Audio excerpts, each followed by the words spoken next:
আসসালামু আলাইকুম ভিউয়ার্স, কেমন আছেন? দেশ এবং দেশের বাইরে যে প্রান্ত থেকে আমার ভিডিও দেখছেন, আশা করি আল্লাহর রহমতে সবাই ভালো আছেন, সুস্থ আছেন। আলহামদুলিল্লাহ আমি আমার পরিবারকে নিয়ে ভালো আছি। আপনাদের মাঝে আবারও একটি নতুন ছোট্ট করে ব্লগ ভিডিও নিয়ে হাজির হলাম। ইনশাআল্লাহ ভালো লাগবে। ভালো লাগলে লাইক দিয়ে ভিডিওটি ফুল ওয়াচ করার চেষ্টা করবেন প্লিজ, প্লিজ। আর যারা আমার চ্যানেলে আজকে নতুন তারা লাইক দিয়ে ভিডিওটি দেখার চেষ্টা করবেন। ভিডিওর কোথাও কোনো অংশ যদি একটুও ভালো লেগে যায় তো সাবস্ক্রাইব করে আমার পাশেই থেকে যেতে পারো। আর যারা এই কাজ অলরেডি করে দিয়েছে তাদেরকে অসংখ্য অসংখ্য ধন্যবাদ। তো ভিডিওর আগে একটা কথা বলে দিচ্ছি, কারণ আমার আপুরা ভিডিও দেখছে কিন্তু লাইক দিতে ভুলে যাচ্ছে কমেন্ট করার সময়। তো প্লিজ আপুরা এ একটা লাইক দিয়ে দেখার চেষ্টা করবেন। তো মানে কমেন্টের সংখ্যা বেশি হয়ে যাচ্ছে আর লাইকের সংখ্যা অনেক কম। আমি কারো ভিডিও মানে যার ভিডিও দেখি তো লাইক দিয়েই দেখি, আর যার ভিডিও যদি সময়ের অভাবে দেখতে যদি না পাই তো ছেড়ে দিই। কিন্তু ফুল ওয়াচ করি আর লাইক দিয়ে দেখি। কিন্তু আমার ভিডিও এইভাবে দেখে হ্যাঁ, আমি এটা কথা মানি, আমি বড় কমেন্ট করি না। বড় কমেন্ট করতে গেলে মানে আমি কি, যদি ভিডিও গোড়া থেকে আগাল পর্যন্ত আগে দেখে নিই তো ভুলে যাব কখন কোনটা কি, কি করলো ওই কনটেন্ট মানে কমেন্টের মধ্যে লিখতে ভুলে যাব। তাই জন্য আমি বড় কমেন্ট করি না। মানে ছোট্ট করে কমেন্ট করে লাইক দিয়ে চলে আসি। কিন্তু বসে দেখি আর যদি ভিডিও চালু রেখেই দেখি, ওই ছোট্ট করে কমেন্ট আ করি বসে দেখলেও। তো যার যে আপুর সন্দেহ হচ্ছে কি আমি মানে ভিডিও দেখি না, তো আমি কি করি, একটা ওই মানে যেটা কনটেন্ট বানাচ্ছে ওইটা আমি কমেন্টের মধ্যে লিখতে যাচ্ছি যে দেখছি আর লেখছি, দেখছি লেখছি। এইভাবে করতে, করতে ভিডিও শেষ হলো, আমার লেখা শেষ হলো। তারপর তো এভাবে আমাকে বিরক্ত লাগে, তাই জন্য আমি বড় কমেন্ট করি না। প্লিজ আপুরা বিশ্বাস করতে পারেন। কারণ সত্যি বলছি, আমি ফুল ওয়াচ করেই দেখি। আর না তো যদি ওইভাবে দেখতাম তো অনেকজনের ভিডিও গিয়ে এমনি আমি ওই বলে না কি আ দুষ্টু গরু শূন্য গোয়াল অনেক ভালো। কারণ আমি দুষ্টু গরু হতে চাই না কারো আ কোনো আপুদের কাছে।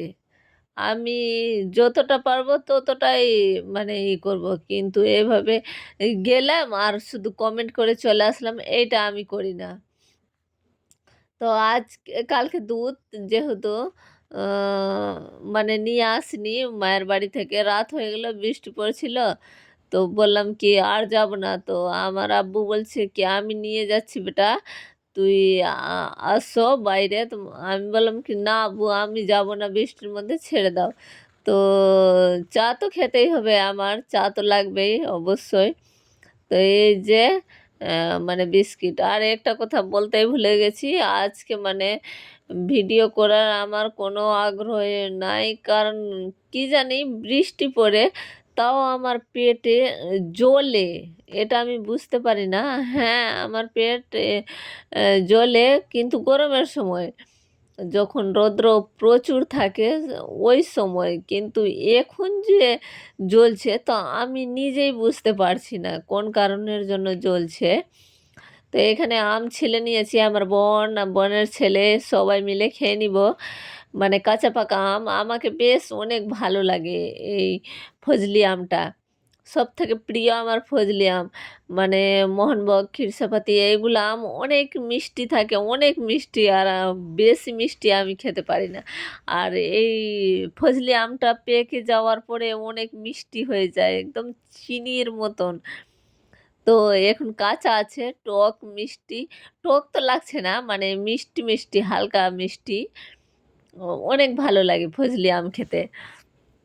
আমি জানি না অন্যান্য দেশে আছে কি না ফজলি আম, কিন্তু আমাদের মালদা জেলায় ফজলি আম বিখ্যাত। আমাদের মালদা জেলায় অ্যাভেলেবেল পাওয়া যাবে। তো ওই পেট যন্ত্রণার জ্বালায় আমি রান্না বান্না করিনি। তো এই যে আমার বোন রান্না করেছে, বলল কি, দিদি তোকে আর রান্না করতে হবে না, তোর যেহেতু পেট জ্বলছে তো তুই ছেড়ে দে। তাও কি করব, সিঁড়িতে মানে নোংরা হয়ে গেছিল, আর পায়ে হাঁটলে আমার যদি মানে ধুলো টুলো একটু থাকে আর কিচকিচ করে, তো আমার পুরো শরীর যেন কিচকিচ করে, তাই জন্য সিঁড়িটা, ঘর মুছে নিয়েছি অফ ক্যামেরায়, সিঁড়িও ধুয়ে নিলাম ভালো করে। যেহেতু বৃষ্টি পড়ছে, জল ঢালা দিয়ে দিলাম 2 বালতি, আর ভালো করে মুছে দিয়েছি সিঁড়িটাকে। আর এই যে আমার বোনের ঘর থেকে ভাত নিয়ে এসে আমার ঘরে খেয়ে নিলাম। তো আমি মাংস রান্না করেছিল আমার বোন, তো আমি মাংস দিয়ে খেলাম না, ওর সামনে একটু নিয়েছিলাম 1 পিস মাংস আর আলু 2টা। আর কালকের ছিল মাছের মাথা, মানে আমার বোনই রান্না করেছিল কালকে মাছের মাথা, তো ওইটা দিয়েছিল। তো আমি কালকে যেহেতু শাক দিয়ে খেয়েছিলাম, তো ওইটা খাওয়া হয়, ফ্রিজে ছিল, ওইটাকে গরম করে আজকে খেয়ে নিলাম। তো খেয়ে নিলাম বলছি, একটু খেয়েছি, আর কি বলবো, মানে কেমনি জানি লাগে, ফেলে দিয়েছি, সব খাবার নষ্ট হয়ে গেছে, মানে পেটের জ্বালা। এই যে রাতের বেলা আমি এক বাটি শরবত করে চিনি আর লেবু দিয়ে ঢক ঢক করে খেয়ে নিলাম, তারপরে একটু পেটের যন্ত্রণা কমেছে, খেলাম একটু পরে। তো আমার আম্মু ফোন করলো, কি- তো বেটা দুধ নিয়ে যাও। তো আমি বললাম কি, আম্মু আজকে তো আর সরি, মানে আপনারা মানে খারাপ মন্তব্য করবে না, কারণ আমার মা বাবা আমাকে বেটাই বেশি বলে, মেয়ে কম বলে, এটা আমি জানি না, কিন্তু কিছু বলতেও পারি না। আর যদি আমার কোথাও কোনো অংশ যদি বলতে ভুল হয়ে যায়, তো ক্ষমা সুন্দর দৃষ্টিতে দেখবেন প্লিজ। তো এই যে আমার আব্বু দুধ এনে দিল, আর 1 গ্লাস দুধ খেয়ে নিব, ওইটা চায়ের জন্য রেখে দিব। আর রাতের বেলা কোনো খাবার খাইনি, ওই শরবত আর এইটা দুধ। তো আপনারা ভালো থাকবেন, সুস্থ থাকবেন, আল্লাহ হাফিজ।